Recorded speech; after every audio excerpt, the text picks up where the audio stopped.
Okay, let's talk Mexican cartels. We all know a little bit about Mexican cartels. You know, we all know El Chaps, El Chapin. We all love a bit of El Chapin, okay? El Chapo, right? We love that guy. We love the little fella. We like his, his movies and his documentaries and all that. Great guy, all round. Not bloodthirsty killer at all. So, we all know him. We all don't know El Mencho. El Mencho was pretty much, from what I can see, the biggest cartel leader in Mexico right now, or was before he was killed. So, who is he? What was going on? El Mencho he took down an entire cartel, apparently to become the biggest cartel guy in Mexico. And in most countries, if you took down the biggest cartel guy, cartel leader, it'd be like really cool. Like, our people defeated the evil gangs. In Mexico, it's a little bit different. So what happened was the Mexican Secret Service, Special Forces, which I'll be honest, I didn't even realize they had, took down El Mencho. They killed him.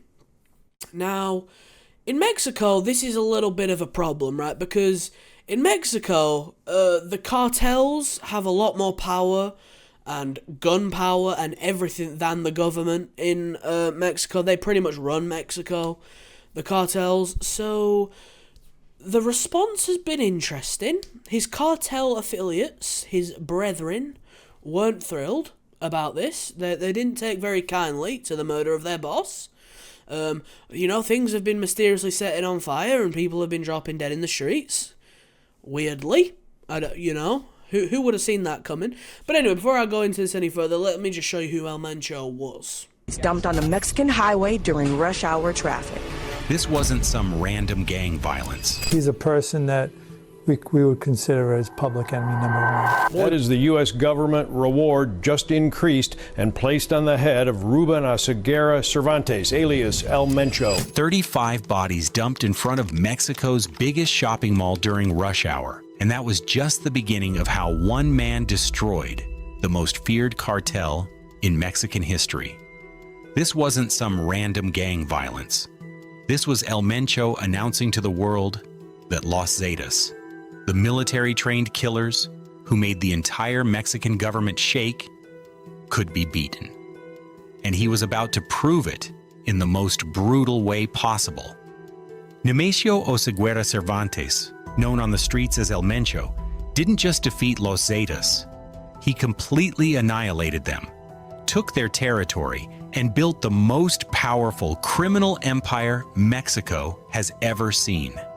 But how the hell did a mid-level enforcer who got run out of his own state manage to bring down an organization of elite special forces soldiers? Let me break it down because this story is some wild shit that changed everything about how cartels operate in Mexico. So there's a little bit about who El Mencho was. That's kind of what he did, to truly cement himself as the person he was, okay? In Mexico right now, tourists have been told to take cover, to hide, because, they're going to be killed by cartels because of this guy. I mean, it is crazy to think that a country could be solely run by cartels. I mean, they have the illusion of being ran by a government, but it's a country completely run by cartels, which is crazy, right? It's crazy that exists. It's crazy that you kill a gang leader and then you're worried about your own people's safety, right? Usually if you kill a gang leader, that ensures your people's safety. Not in most countries, this would be a great thing. In Mexico, not so much, because this also leads to another problem, which is like, okay, well, so he was the most powerful cartel guy. What happens now, right? There's always going to be a most powerful cartel man in a country completely and utterly run by the cartel, right? That's how that works. There's always going to be a cartel leading the country, right? So does his second in command just take over, or do the other cartels get a bit shooty and decide that they want to be in charge?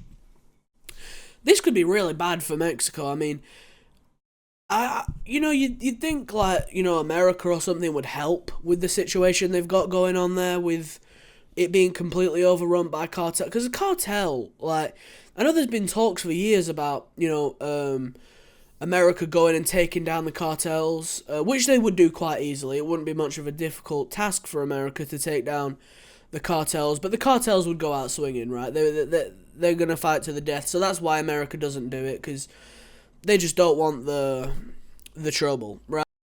If you're in Mexico, I would probably leave, just as a, if you're a tourist, to be honest.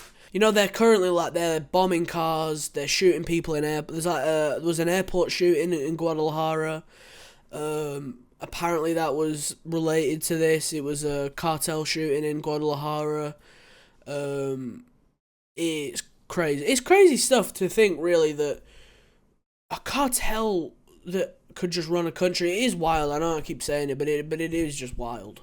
The Secretary of Security in Mexico has said, that they've cleared all the streets. Order has been restored after this, whatever you want to call it, military operation, assassination, whatever. It's just not true. I guess that is part of being the Mexican Secretary of Security. You just have to lie and pretend like it's secure when it's not.